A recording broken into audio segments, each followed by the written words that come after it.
আরে জুনিয়র মিশাদি শিখার সাথে না, আপুর সাথে দেখা করতে আসলাম। বিষয় হচ্ছে যে আসলে আমরা তো অনেক কিছু সোশ্যাল মিডিয়ায় যেগুলা জেনেছি, অনেক কিছু সত্য মিথ্যে মিলে আর কি নিউজগুলো হয়েছে। আজকে আমরা আসলে যেটা সত্য সেই সত্যের সন্ধানে আজকে আসা শিখাপুর বাসায় আর কি। এই যে আমার ছোট ভাইয়ের আমি জড়াই ধরছি। আমার ছোট ভাই যাক, সে আমার একদিন অনেক একটা বড় উপকার করছে। এর কোনো যে হ্যাঁ যত আমার নামে মিথ্যা কথা বলে আমার কোনো ভিতরে কোনো দুঃখ লাগে। অবশ্যই আসলে আমি ওনার বিরুদ্ধে অনেক কথা বলেছি, কারণ সেই কথাগুলো আসলে আবেগ থেকে বলেছি। কারণ যে ঘটনাটা ঘটেছিল সেটা আসলে যে কোনো কাছের মানুষের আবেগ থেকে কথাগুলো বলা হয়েছিল। সত্য মিথ্যা আসলে আমরা তো যেটা শুনেছি সাকিবের মুখ থেকে, জুনিয়র সাকিবের মুখ থেকে, সেটাই আমরা বলেছি। আপনারা গণমাধ্যমও সেটাই আপনারা নিউজ করেছেন।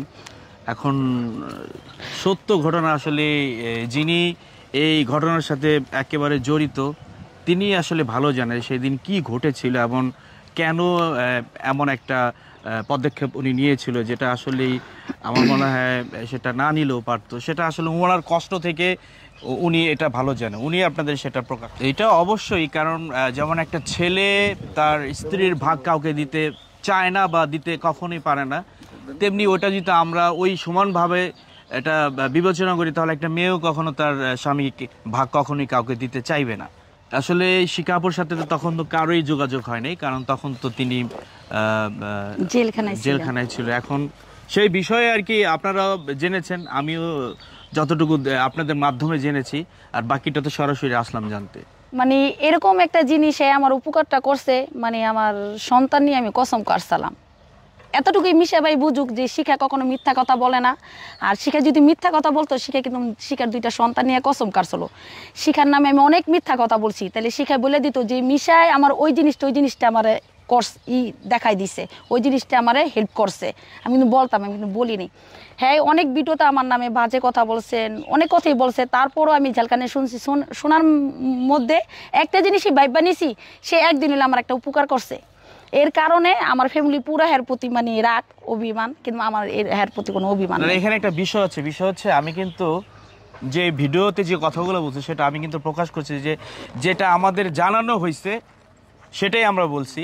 আরেকটা হচ্ছে যে আমি ব্যক্তিগতভাবে ওনার সাথে মনে হয় আমার 2বার বা 3-4বার বোধহয় দেখা হয়েছে।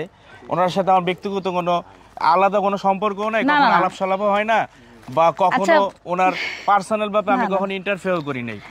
যখন সাকিবের সাথে 1বার আর 2বার বোধহয় আসছিলাম, ও যা বলছে তাই। তো এখন একটা পারিবারিক যে ঘটনা হয় এটা তো আসলে তাদের পার্সোনাল ব্যাপার। এখন আমরা ভিডিওতে শুনেছি যে ওনার, এবং আমি সেটা ভিডিওতে দেখছি, অনেকবার দেখি সে জুনিয়র সাকিব বাইক চালাচ্ছে, ক্যামেরা নিয়ে ভিডিও করছে, আইফোন নিয়ে ভিডিও করছে, কারণ এগুলো ওর আগে ছিল না। এগুলো আমি দিছি শিখার সাথে পরিচয় হওয়ার আগে এগুলার কিছুই ছিল না। তাহলে এটা আমরা যেহেতু ভিডিওতে দেখছি তাহলে সেটা বিশ্বাস করা যায় যে এগুলা অবশ্যই শিখা আপু কিনে দিয়েছিল। এবং কিনে দিয়েছিল তার কারণ হচ্ছে শিখা আপুর, আপনারা জানেন আগে ওনার 2টা বিয়ে হয়েছে, বাচ্চা আছে। তারপর যখন একটা ছেলেকে বিয়ে করছে, এর আগে সাকিবও 2টা বিয়ে করছে, অথবা সাকিবের বাচ্চা নেই কিন্তু বিয়ে করেছিল। তো সেই হিসাবে অথবা সাকিব ওনার কাছে আবদার করেছিল বা চাহিদা ছিল যে আমাকে এই জিনিসগুলো কিনে দিলে তারপরে আমি এই আপনার সাথে বিয়ে করতে। ভাই ওনার লাইফে থেকে আমি চলে গেছিলাম, জুনিয়র সাকিবের থেকে আমি ওনার লাইফে থেকে চলে গেছিলাম। যখন ওনার সাথে আমার বিয়ে হয়েছে তখন ওনারা কেরানীগঞ্জে চড়াল মাঠের কোনায় থাকে। তখন দেখলাম মেয়ের প্রতি ওনারই এই দেখার পরে চলে গেছিল। পরে উনি ঘুমিয়ে ট্যাবলেট খাইছে, খাওয়ার পরে ওনার মিটফুট নিয়ে গেছে হাসপাতাল। ওইখান থেকে তার বন্ধু সোয়াক মক এগুলো সবাই মিলে আমার ফোন দিছে, ওনার আম্মু তারা ফোন দিছে। ফোন দেওয়ার পরে রাত্রে 4টা বাজে আমি কেরানীগঞ্জ স্টানে যা তারে আমি পাইছি, রিস্কার মিদে তারা হসপিটালে থেকে নিয়ে আইছে। তারপরে ওনার আম্মু আমাদের বাসা নিল। এর পরের দিনে সানিয়া ভাইয়া বহুত কিছু হয়েছে। নেওয়ার পরে শাকিলের বাপ মা দেশে চলে গেছে। আমি একে না 3বার চলে গেছি, মানে ওর চরিত্রটা খারাপ দেখা বিভিন্ন আমার এই করে আমার রাখছে। যাক, এত কিছু রাখার পরে ওনার জন্য এই যে বন্দর সামনে আমার 2-3টা জায়গা আমি বিক্রি করছি, 16.5% ওনার জন্য আমি জায়গাগুলো বিক্রি করছি। আবার আমার দেখেন এই যে ওনার যে ক্ষতিটা হয়েছে, মানে আমি করছি পুরো দেশবাসীর, আমি নিজে ইচ্ছা এটা দেখাইছি, ঠিক না? এটা কিসের জন্য দেখাইছি? যে জিনিসটা আড়ালে অপরাধ হয়, সেই অপরাধটার বিচার হয় না কেন? আমার দেশবাসীর কাছে এটা প্রশ্ন।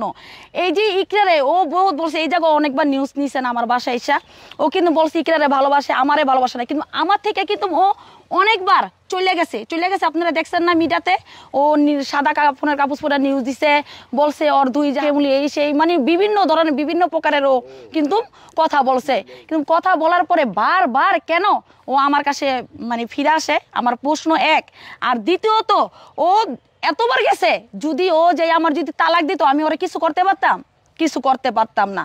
ও বলছে কি যে কাবিনের টাকা, আরে এখন তাইলে যে বড় একটা যে তার আমি, সে তো এখন আমার তালাক দিতে পারে নিজের মাধ্যমে। ইকরারে বিয়া করার আগে না করার আগে সে মেডিকেলে বলবো সবার আগে এই জল্লাদনির এই ডাইনির আমি তালাক দিতে চাই, সে হসপিটালে বসে সে সবার আগে এই কাজটা করব, সে এটা কেন করে নাই সে তাইলে। আচ্ছা আমার প্রশ্ন, এই যে ইকরাম আম্মু যে বারবার বলে আমার মেয়ে নির্দোষী, আমার মেয়ে দোষী না, ও আমার মেয়ে ব্ল্যাকমেল করে নিয়ে গেছে, না, ইকরা এক হাতে তালি বাতান, ইকরা সাকিবরে ভালোবাসে, সাকিব ইকরা ভালোবাসে, ঠিক আছে? দুজনের টানি মহব্বতে দুজনে একত্র হয়েছে, দুজনে আবার ফিরা বিয়ে করছে। বিয়ে করে ইকরা দেখাইছে যে আমার এটা ভালো হয়ে গেছে, তুমি আসো, এই ব্যাপার নিয়ে ইকরা গেছে, দেখছে যে পুরুষের জিনিস হাতে তো আর তার কাজ হইব না, ওইটা একটা ইয়াং মেয়ে, অল্প বয়সের মেয়ে, পুরুষের জিনিস যদি আমি হাত দা তারে ভালোবাসা দিই সেটা হইব।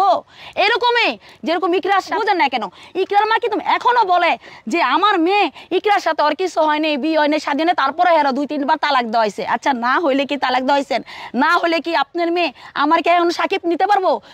পুরা অল পৃথিবীর মানুষও যদি বলে তুমি সাকিবের কাছে যাও, আমি তো যাবো না, জীবনও না, তাহলে আমি যাবো না। তাহলে ইকরাই গেছে দেখি সাকিব ওরে বারবার টাইনা নিছে। এই যে ইকরার সাথে যেভাবে উপরে দা এটা করা হয়েছে, ভালোবাসাটা করেছে, ঠিক এরকম আমার মেয়ের সাথে আছে। এটার কি ডিএনএ টেস্ট আছে? যদি আপনারা পারেন তাহলে আমার মেয়ের নিজুমের এটা ডিএনএ টেস্ট করেন। আমি কিন্তু একটা জিটি করছিলাম আপনার, যখন সাকিব আমার মেয়ের এটা করছে তখন আমি সোনারগাঁও থানায় জিটি করছিলাম। এই যে জিটির কাগজটা, এই যে জিটির কাগজটা দাঁড়ান, এটা না, এটা মেয়ের বাবার নামে করছি, ওই জিটির কাগজ আমি রাইখা দিছি। এই যে কয় হাজার সালে জিটিটা করছি, এই যে দেখেন। ও কি ভাবছে আমি এতদিন পাই নাই? এই যে দেখেন আমার নিজুমরে নিয়ে যে আমি সোনারগাঁও থানায় যে জিটি করছি, এই জিটির কাগজ, এই দারোগায় তদন্ত করার পরে সে আমার থেকে টাকা চাইছিল, বড় অঙ্কের 50,000 টাকা চাইছিল, দিলে আমার মামলাটা সোনারগাঁও থানা হইব, নাইলে হইব না। এর কারণে তখন আমার টাকা ছিল না, আমি মামলাটা করতে পারি নাই। তখন মেয়ের বাবা এসে নিজুমরে নিয়ে গেছে, তারপরে ওইটা আমি দেন। তারপর 6 মাস পরে শাকিল আমার সাথে এসে মিলার পরে ভিডিও বানায় আমি বাসার থেকে খেদাই দিছি। ও ইকরারে বিয়ে করছে, ইকরারে বিয়ে করে জেলা গেছে, জেলা থেকে আমি আবার ছুটে আনছি। ও আমার বাড়ি বেচালো, ও আমার ফ্যামিলির নামে বদনাম করলো, মেয়ের বাবার নামে, ছেলের বাবার নামে। আমার মারে মার পৃথিবীতে কোনো মা, কোনো নারী কখনো মাইনা নিব না যে মেয়ের গায়ে হাত দেওয়ার পরও ওই নারী ওই হাজবেন্ডের সাথে সংসার করে। তারপরও না ওরে মাফ করে দিয়েছিলাম। ওর প্রতি অনেক একটা ভালোবাসা, ওর প্রতি অনেক একটা মহব্বত ছিল। ও এমন একটা অভিনয়, এমন একটা করতো, চোখের পানি দা মানে কান্দে কাঁদতে মানে এরকম দুর্বলতা করে ফেলাইতো। তুমি আমি 9টা মাস যখন জেল কাটলাম না, তখন বুঝতে পারলাম যে রে, আরে এটা তো জেলখানা, আমার কে আপন কে পর। ও যদি আমার ভালোবাসতো, ও তো অপরাধী, ও তো একবার জেলখানায় বলতে পারতো যে আমি কাটছি, আমি তোমার মেয়ের সাথে এটা করছি, তোমার বাচ্চাটা মেরেছে, এর জন্য কি তুমি আমার এই শাস্তি দিলা? ও আমার বলতে পারতো জেলখানায় যা। তখনই ভাবলাম ওই অপরাধী হইয়া, ওই নাক ফুলাইয়া, টাকা পাইয়া, ওই অঙ্গর কথা গেছে বুঝলা। আমি তো ভুলি নাই, তুই আমার মেয়ের গায়ে হাত, আমার বাড়ি ঘর বেচা সব তুই মাটিতে মিশায় ধুলাই দিস, নষ্ট করে দিস। আপনারা যদি পারেন আমার মেয়ের যে ক্ষতিটা হয়েছে সেটা যদি আপনারা যদি পারেন ফিরাই দিতে, আমার বাড়ি ঘর গেছে এটি যদি পারেন ফিরাই দিতে। ভাই এত যে কিছু করছি, আমার বিনিময়ে কি পাইছি? এই যে সবাই কিছু মানুষ কমেন্ট করতেছে ছেলেটারা না কইরা আপনি তো পারতেন ওরা জেলে দিতে। আমি যদি আপনারা কেউ না জানে, আমি জানি রমজান মাসে ইকরা যে মিডিয়াতে বইলা দিছে আর ওর মেয়েদের লগে নষ্ট মানি কথা আছে, আপনারা দেখতেছেন না? হ্যাঁ, এইটার কোনো এখন তুই হয়েছে ধরাইছে ওর মা। দেখেন ওর মা কত রূপ খারাপ। এই যে ইকরা মেয়েটার ভবিষ্যতে কিছুই ওর শুরু হয় না, এখন ওর জীবনটা শুরু। আমার মেয়ের কথা না হলে মিথ্যা, ইকরার কথা তো মিথ্যা না। এই যে ও যে বাবা হইতে পারবো না, সংসার করতে পারবো না, ওর মা, ওর বাবা, ওর ফ্যামিলি একবার কি ওরে বাধা দিছে যে তুই এটা করিস না, তুই যে জীবনে বাবা হইতে পারবি না, এই মেয়ে তো তোর কাছে থাকবো না, মিরাতে ফাঁস করে দিব কথাগুলা। তুই শাকিল অন্য মেয়েগুলোকে ভিডিও করে নাইলে তোর মতন তুই থাক। ওর মায়ের কথা বলছে, মেন গুডির চাল হলো ওর মা আর ওর মাজর ভাই রাকিব আর ওর বাবা আর লাবলু আছে না বাবলু ওর কাকা। আমি চাই সুষ্ঠু এটা একটা ভালো তদন্ত হোক, তদন্ততে তারে অ্যারেস্ট করা হোক। শুধু তারে না, সে তো এখন একটা মেয়ে, তারে পরে ধরা হোক, তার ভাই রাকিবরে, তার মারে, তার বাবারে আর আমার অ্যারেস্ট করা হোক, তারও অ্যারেস্ট করা হোক। অ্যারেস্ট করার পরে আমি সব কাগজপত্র, সব ভিডিও, কোন জায়গায় কি আছে সব ডকুমেন্ট নেবো। ডকুমেন্টের পরে যদি বিচারে যায় আসে, যদি পূর্বে সে সাক্ষী